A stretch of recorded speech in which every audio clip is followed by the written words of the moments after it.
Salam pedesaan. Ketemu lagi di kelas akuntansi desa.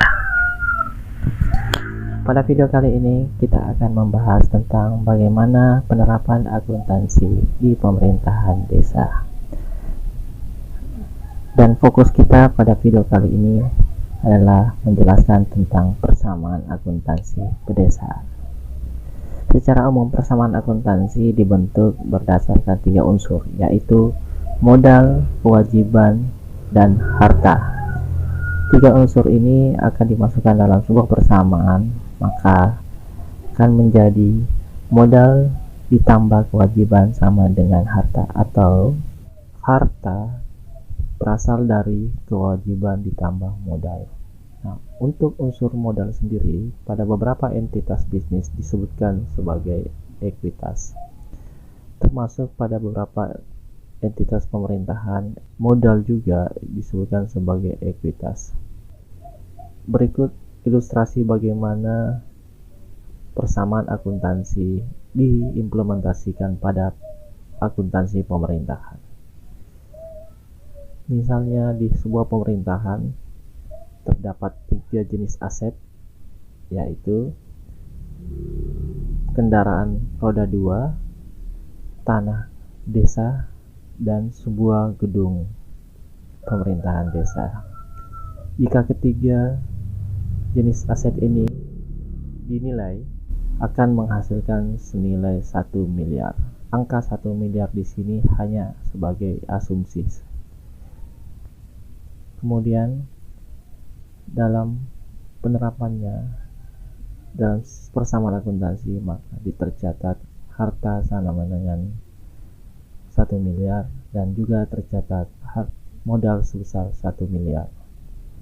Tentu ada yang bertanya, kenapa bukan kewajiban yang diisi sebesar 1 miliar atau kurang dari 1 miliar? Tentu jawabannya adalah karena ketiga aset ini tidak diperoleh dari sumber pendanaan pihak ketiga atau hutang, maka dia akan tercatat di modal.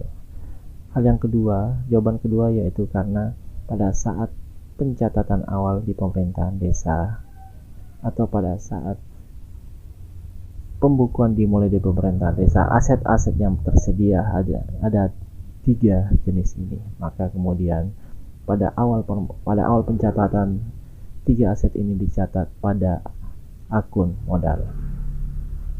Selanjutnya, bagaimana kemudian pencatatan nilai harta sebesar 1 miliar ini dicatat dalam neraca keuangan.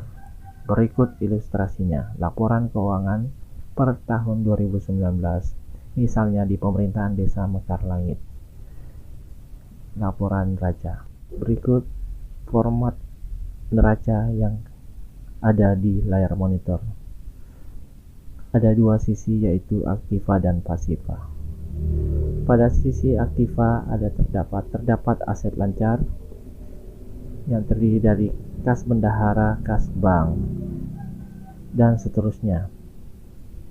Kemudian ada lagi aset tanah, kendaraan roda 2, gedung, bangunan, jalan irigasi, dan jaringan. Di persamaan akuntansi sudah diperlihatkan bagaimana aktiva itu adalah representasi dari harta, sementara pasiva itu representasi dari kewajiban ditambah modal. Sekarang mari kita melihat bagaimana pencatatan pada persamaan akuntansi dengan nilai aset sebesar 1 miliar kemudian dicatat dalam neraca keuangan. Tanah sebesar 690 juta, kendaraan roda 2 sebesar 10 juta, bangunan, jalan, dan irigasi sebesar 300 juta. Jika di total 3 jenis aset tersebut, maka akan diperoleh nilai sebesar 1 miliar. Kemudian pada kolom paling bawah terdapat total aset sebesar 1 miliar.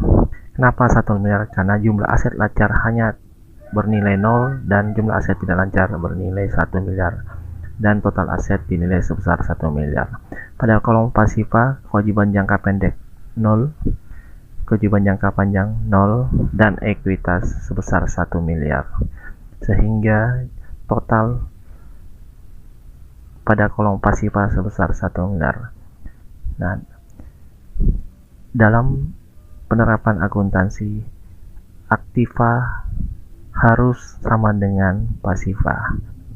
Pada kolom tersebut, nilai total aset dengan total hutang ekuitas memiliki nilai yang sama, yaitu 1 miliar. Demikian penjelasan tentang bagaimana penerapan persamaan akuntansi di pemerintahan desa. Terima kasih.